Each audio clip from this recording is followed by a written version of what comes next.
This is going to be incredible. Oh man. Ladies and gentlemen, this is a Sony AV-3650. This is an editing deck. This deck is capable of editing. I've got a 1/2-inch black and white VTR, videotape recorder, okay? That's where VCR came from, video cassette recorder. But this predates cassettes by a significant amount. So what we're gonna do is we have acquired this, and the previous owner has done some work on it, and from what I have seen, top shelf kind of repairs. I mean, there's been a sizable amount of capacitors that have been replaced on this thing, but he said it works. I love this quote. It works, but needs TLC, end quote. Okay, well, that's a tell in the industry. That means that, okay, there's something still wrong with it. We're gonna find it, and we're gonna deal with it, and it's gonna be cool.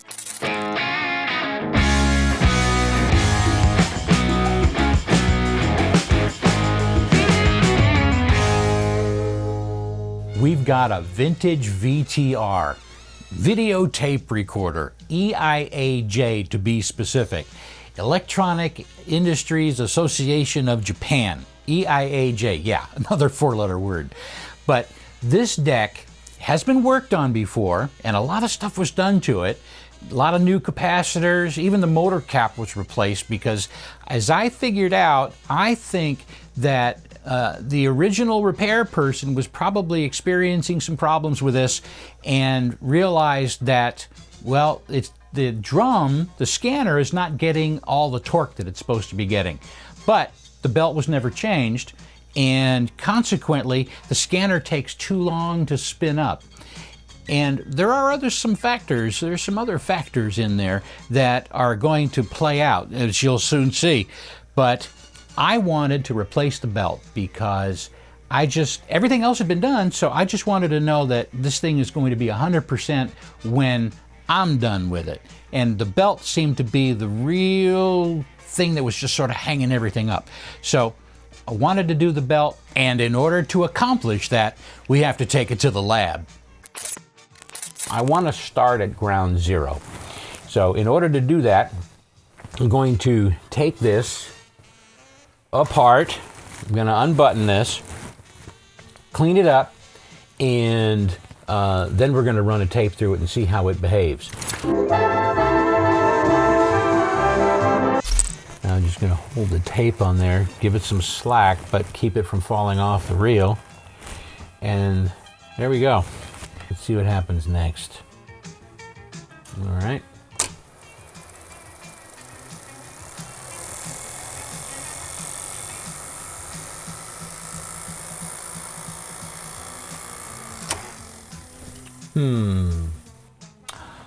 I know what the problem is. It's in slow-mo mode.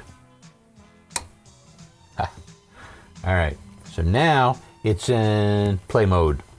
Here we go.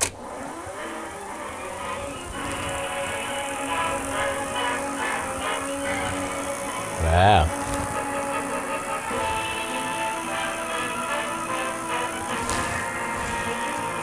All right, it's not altogether happy.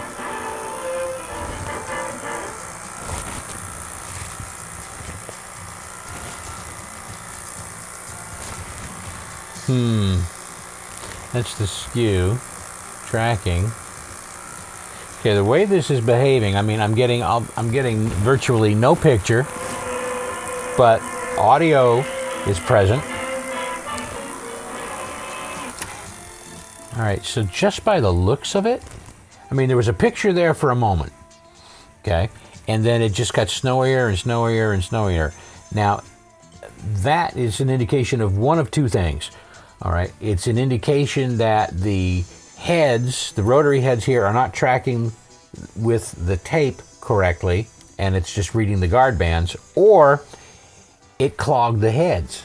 So this tape may have just contaminated the upper drum and the rotary heads on this machine.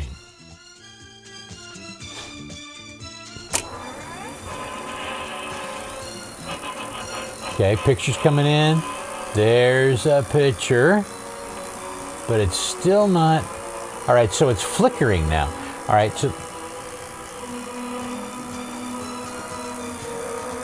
so I didn't clean the heads. It just started working.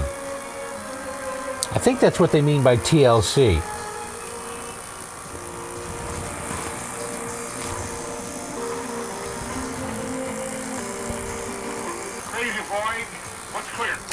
I'm going to go ahead and turn the audio down on this thing. I want everything just to come to a stop. Capstan motor is still spinning because there's apparently a time delay on the capstan motor. Even as antiquated as this might be, it should still come up to speed a whole lot faster than that. Okay? And, all right, this drum is not spinning up fast at all. And yet, the drum is running off of the real motor, REEL motor. I happen to know that these machines could start up in as little as 3. So I'm thinking that there's a belt involved. Tape tension is really, really tight right there, but it's not here. So I'm also thinking that there's some stiction going on around this drum. So I'm not going to pull the tape through faster, I'm just going to sort of feed it through faster. Come on. So, you know what? I'm not even going to, I'm just going to go ahead and relax the tension there. And I'm going to rewind this tape manually. And then I'm going to unbutton this further and get into the workings underneath here and check out some things. Because the next step is going to be everything that goes on underneath there with the belt and all of the other investigatory things. So hey, check this out. Ordinarily, you know, you'd measure a belt based on length. So I would just take this belt, hang it over the edge of the ruler, not stretching it, but just until it gets sort of cinched up a little bit. All right, so we're just gonna call that 10.1. But the belt, of course, is twice as long as that, so that would be 20.2. Well, that's great, except for one thing. This motor is also driving on the other side of the deck, is going to be the motor that drives the take-up reel, which is driven by that idler, which is then reverse into that idler, which drives the supply side. Sorry for the handheld camera movements here, but you know, real camera people, not in the budget. On the back side of this is where this belt, there's a pulley on the other side of this little flywheel here. It's got a little impeller in there for cooling. What happens is that ordinarily this belt is attached to this pulley, which is the back side of the drum. And that drum, of course, has got the 2 heads on it. There's a head there, and then there's a head there. That little piece of metal right there closes, or almost closes, a circuit which tells some other electronics in here where the head position is. And what that ends up doing is it tells the circuitry, okay, switch heads now, and that sort of thing. Getting back to this belt, the motor wants to turn this drum, but it's in the wrong direction. So they decided, all right, well, what we'll do is we'll just reverse this belt, and then this side of the belt right here sets underneath that felt pad. This side of the belt fits on the other side of the felt pad, and that little nipple creates a scoring mark. But now when the motor spins clockwise, the drum is spinning counterclockwise. Ooh, ah. Okay, well, it works. But here's the rub, and this is what I'm getting at.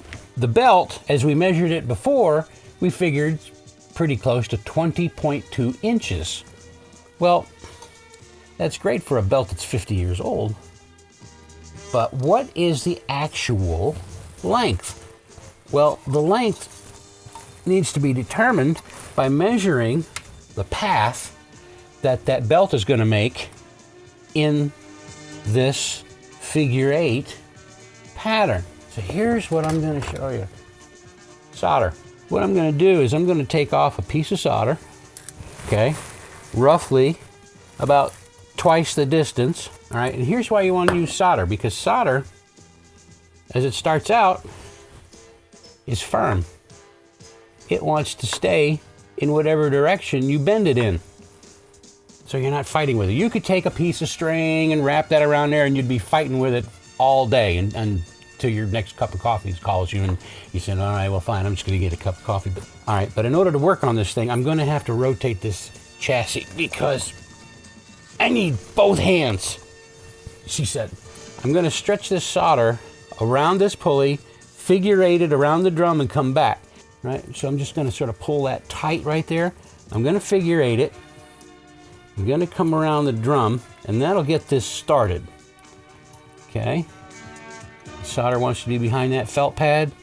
This is gonna be right about there and I'm just gonna sort of pinch that with 2 fingers. I'm gonna go ahead and hold that one end of this solder.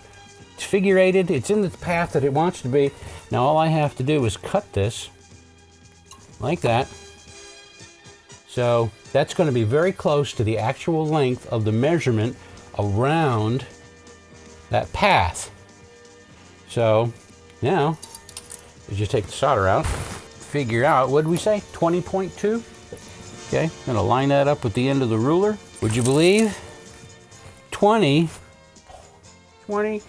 and 15/16, almost 21 inches, 20 and 15/16. Now, that's great for the path, but the number of the length of the belt is going to be lower than that because if you got a belt that was 20 and 15/16, it's just going to set on there. It's going to be loose and just flopping all over the place.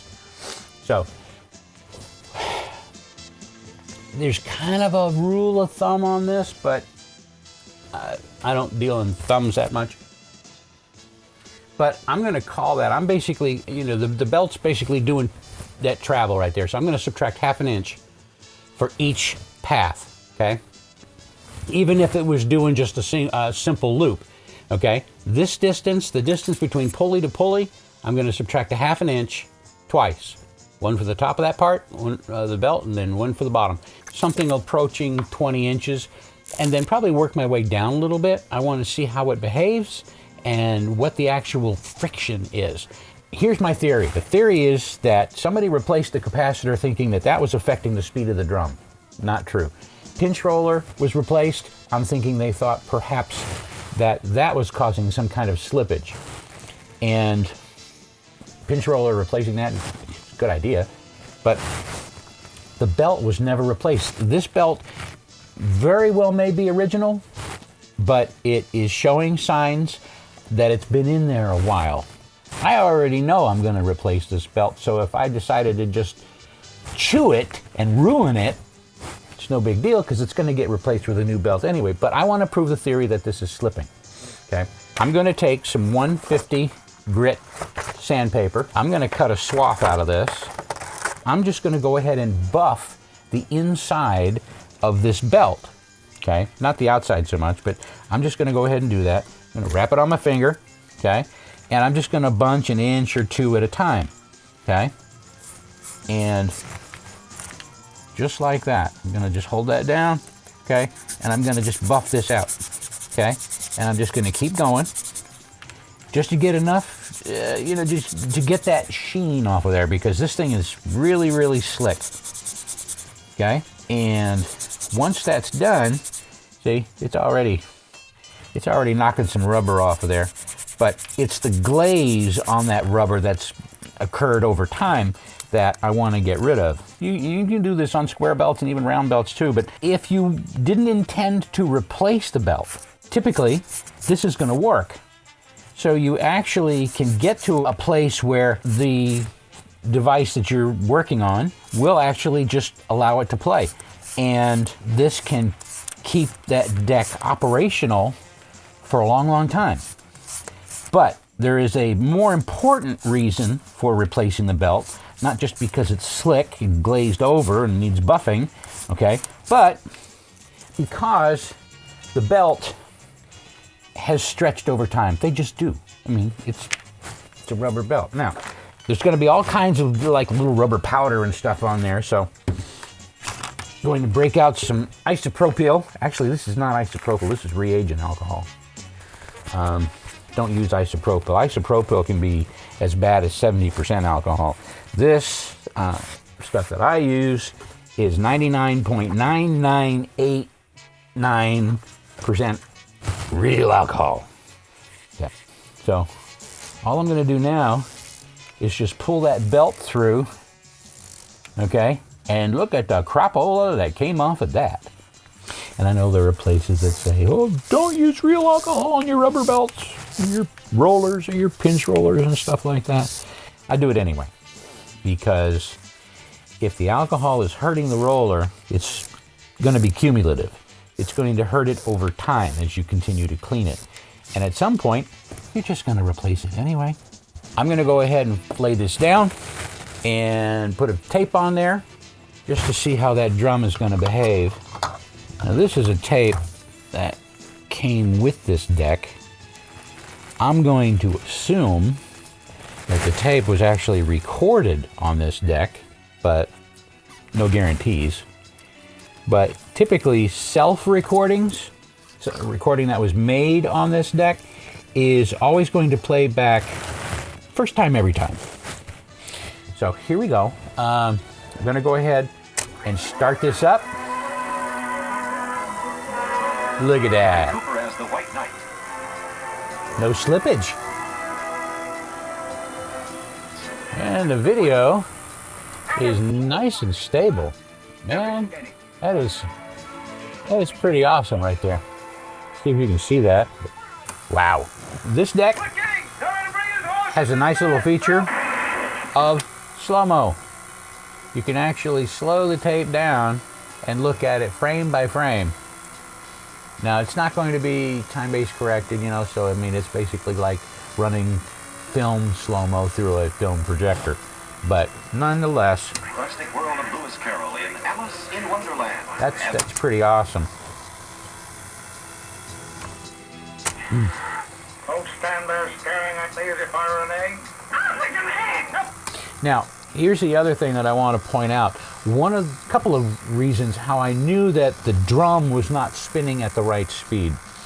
And that is that if you listen, you can hear that little whirring noise, that little flutter. It's like a little buzz, okay? That's the heads that are spinning, and they're basically scanning the tape, you know, one comes around and the next one comes around, okay? And just from experience, I knew that that wasn't spinning at the right speed because it didn't sound like that. Okay? So, knowing that, it was like, okay, that's not spinning at the right speed. But at the same time, the picture was not locked up like it is right now.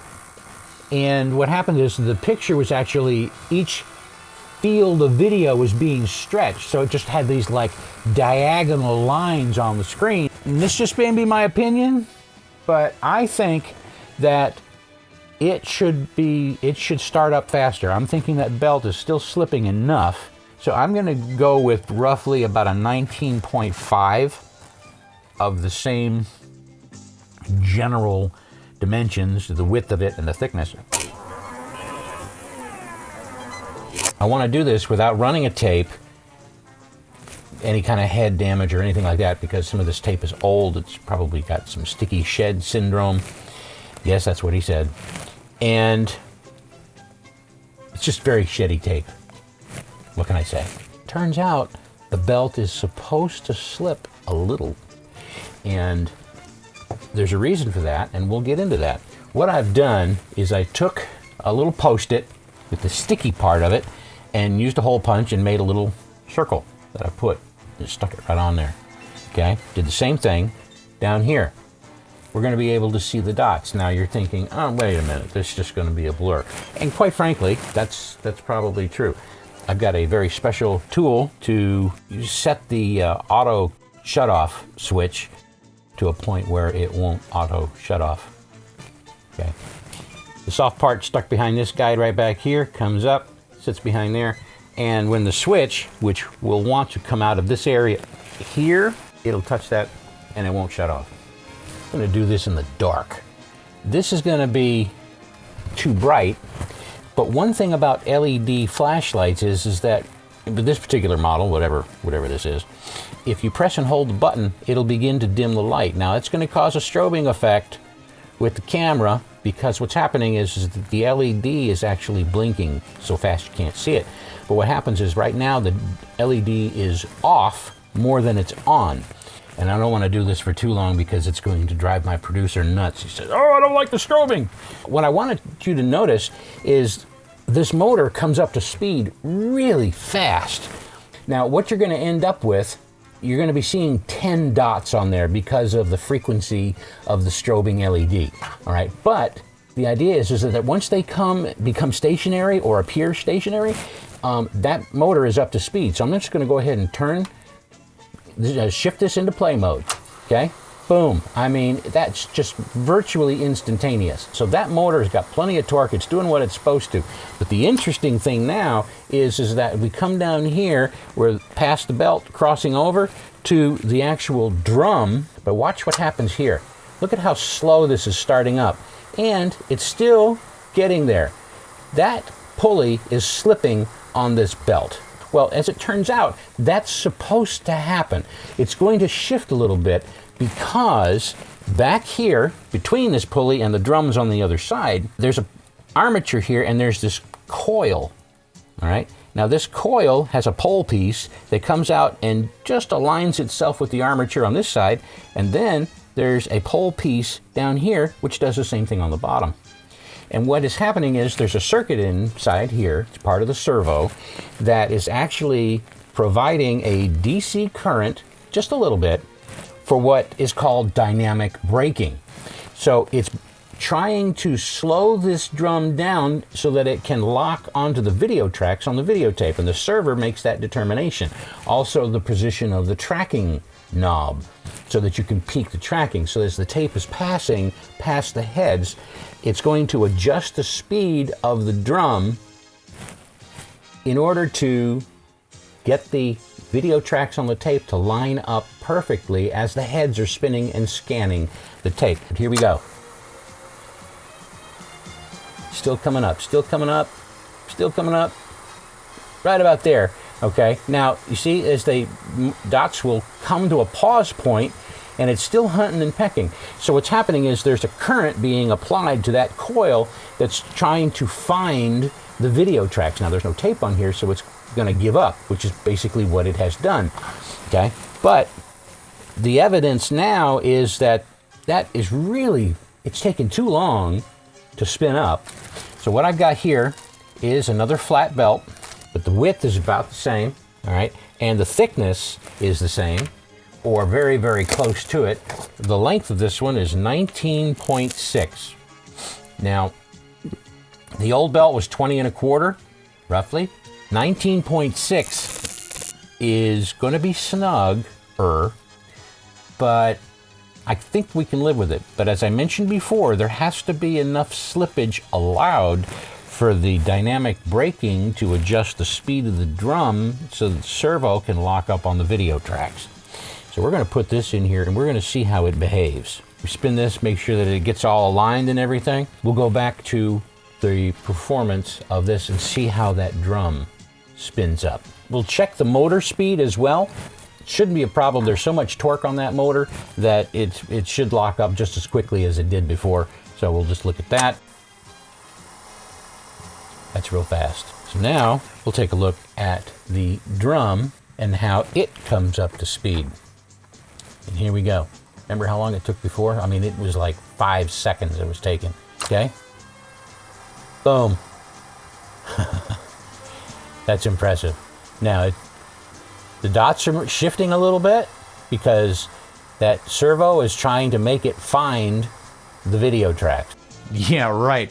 Playback was incredible. I mean, even I was impressed. But the problem came when we tried to record, because pressing the record button in there, the servo is now looking for incoming sync, and the dynamic brake couldn't overcome the new belt. and it's still supposed to slip a little bit, but it just couldn't do that.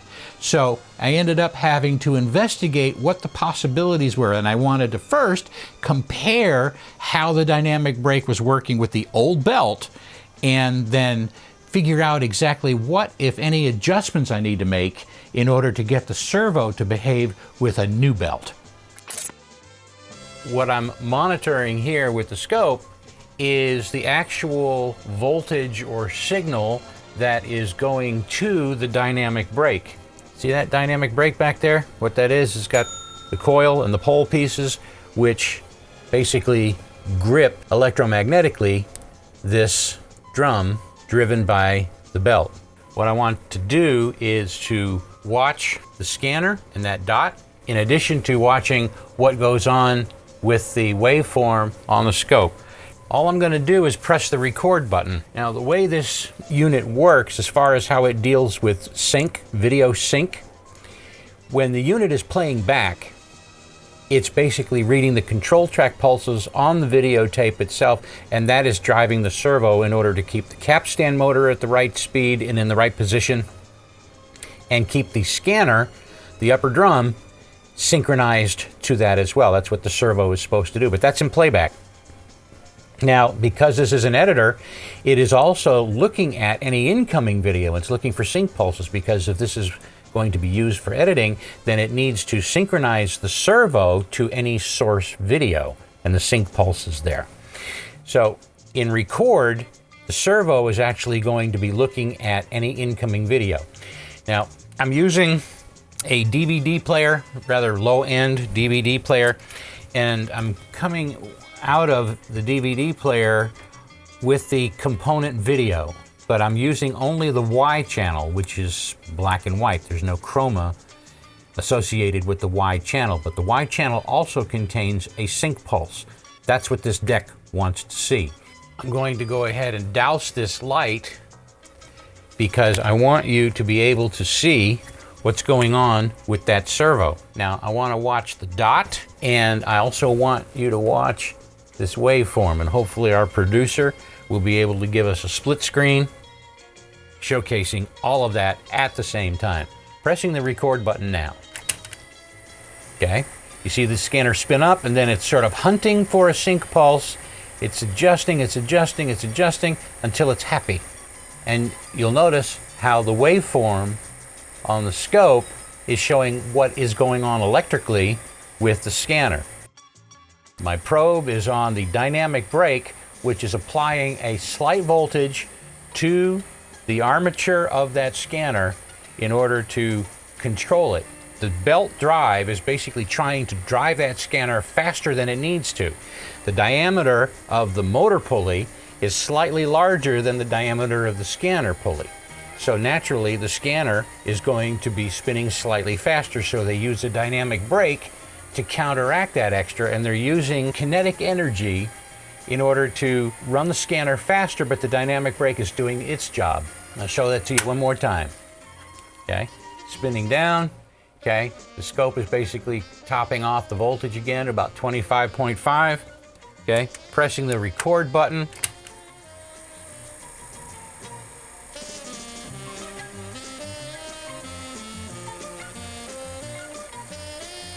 Once that scanner gets up to speed and the servo is satisfied, then it's just sending little pulses to the dynamic brake to keep it at the right speed. Having a good belt is what's going to make all this work. What I'm going to do is I'm just going to see how this belt behaves, because the servo is still adjusted for the new belt.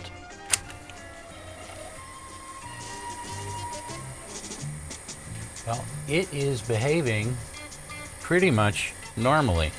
Let's take a look at the dots and see what's going on with the scanner. Well, I'm seeing 10 dots, which is what I should have been seeing. The reason it's 10 dots is because this flashlight in strobe mode is not perfectly in sync with the scanner in its rotation. So you're going to see more dots. The thing that I'm looking for is the stability of those dots, and the fact that I see the same number of dots on the motor as I see on the scanner. In this case means the scanner is spinning at the same speed as the motor, and the motor spins at 1800 RPM. I'm going to just adjust that servo and put it back where it was originally. According to the scope, it's still working just fine. It's happy, but the servo in that position, in that setting, will not work with a new belt. But that is the original position of the servo. Now what I want to do is I want to put this belt, which is a 19.6 inch belt. This is the belt that is spec'd for this machine, 19.6. This new belt does too good of a job. So consequently, I'm going to have to make an adjustment to the circuit that drives the dynamic brake. The belt is coming off underneath here. It goes behind this felt pad. That is basically an anti-static pad, which of course is grounded to the whole chassis. So any static that could build up is automatically carried to ground. Now, let's see where we're at with this new belt. And what I'm going to do is all I have to do is press record. Do want to point out that according to the scope, there's my ground reference, 25.5. It's basically 5 volts per division. I'm going to press the record button and see how good this belt is.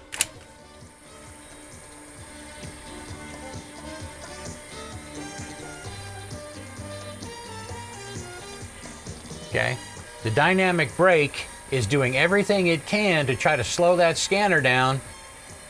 And of course, when it drops down like that, it's relaxing, the circuit is relaxing, but it stays up here so long, it's trying to slow that scanner down. I mean, if I were to reach in here and just grab that scanner and just apply some more drag to it, notice that it changes the repetition of that. I'm gonna rub a little harder, okay? Now, I just can't quite get it to work so well. So what I need to do is increase the current going to that dynamic brake. Now on top here, this is the servo board, okay? There's adjustments here for timing, pulse width, and so forth. This pot right here is the pot that's actually going to adjust the amount of current that's going to the dynamic brake in order to get this thing to work. But I want to point out something to you. This is not really a potentiometer. It's a rheostat.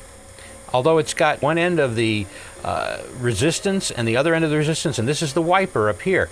So it's going to basically be wiping from one side to the other. Well, you notice this foil run right here. So the wiper is actually attached to this leg, which means that this is just a variable resistor. I had the forethought to actually mark each of these pots. Took a Sharpie, I marked the board, and I marked the slot down inside there to sort of show where the position of that pot had always been. If I raise this up and you look down in there, you can see that I've got a mark on the pot itself and one on the board in order to know what the alignment was. It's always a good idea to just mark everything before you make the adjustment so that you can at least get back into the ballpark. Turn off the record, let the scanner spin down, let that build back up to 25 volts. That's probably close enough as it is. All right, so I'm gonna hit this, all right, and boom. I'm gonna move this pot rheostat. I'm gonna go one flat of the screwdriver handle.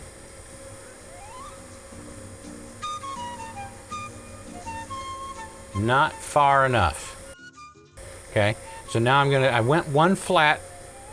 Well, no, it popped right in there, but it took it too long. So I'm gonna just push it a little bit further. So let me stop the recording, watch the scope, all right?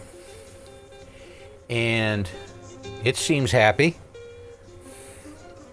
Okay, fire it up. And there it is. The new belt did not want to work. It was the right belt. It was the belt that was spec'd for this machine. Historically, an older belt seems to have a pretty good lifespan. All right, that belt, this machine is circa 1970, so I mean we're looking at least 50 years. Okay, and that belt was still working, but it didn't meet spec. So you put a new belt in there, but it was doing too good of a job. made a little adjustment, and this thing is now happy. And so am I. I highly recommend hold down tape, especially the zebra tape, because it doesn't leave a glue residue. Not that it matters, because by the time you get it all threaded through and everything like that, the spot that was holding down the tape is already through the tape path and doesn't really come in contact with anything. Boom, look at that. Oh, I got to see that again. I got to see that again. Capstan's going to spin down. Wait for it. Okay, so here we go again. That's incredible. I want you to see the vertical interval coming off this tape. I mean, that's rock solid. I mean, for something from the 1970s, I mean, that's incredible. And yeah, okay, it's black and white. It's only got about 300 lines of resolution. I get excited because it was middle school. It was in middle school and 6th grade in the early 1970s. So don't worry about that. Don't think about that. The school I was at in upstate New York, they had a budget, you know. I know what it's like to not have a budget. So they had a budget. They had some of these EIAJ videotape recorders, and it's the first I'd even seen one. So that's why my grades really sucked in school, is because I was more fascinated by the technology than, pi r squared. And, everyone knows pi are round. So, but I get excited about it because this is the kind of thing that I have been just waiting a long, long time to get my hands on. And of course, as they age out, they become, parts, machines, boat anchors. And so to find one in such great cosmetic condition, and the fact that we're going to get it working and buttoned up and all, it's going to get really good. Made a couple of modifications, all right, but I don't want to, what do they call it? Spoiler alert. Yeah, no spoilers. I want to save the best for last, because what I'm going to end up doing with this deck, it's over 50 years old. It only records and plays back in black and white video. And some kids still remember saying, black and white, what is that? That's television before color television. What do you mean? I mean, television wasn't always color. It was black and white. And yet this deck does an outstanding job of recording that black and white, because typical video was, well, they say 525 lines, but it's really 2 fields interlaced. So consequently, what you end up with is 262.5 lines per picture. Field. So they're, alternating. This deck will do over 300 lines of resolution, which means that this deck will actually record video better than you can feed it. Now you try to, feed it some kind of a digital signal, it ain't gonna work. Except in the audio domain.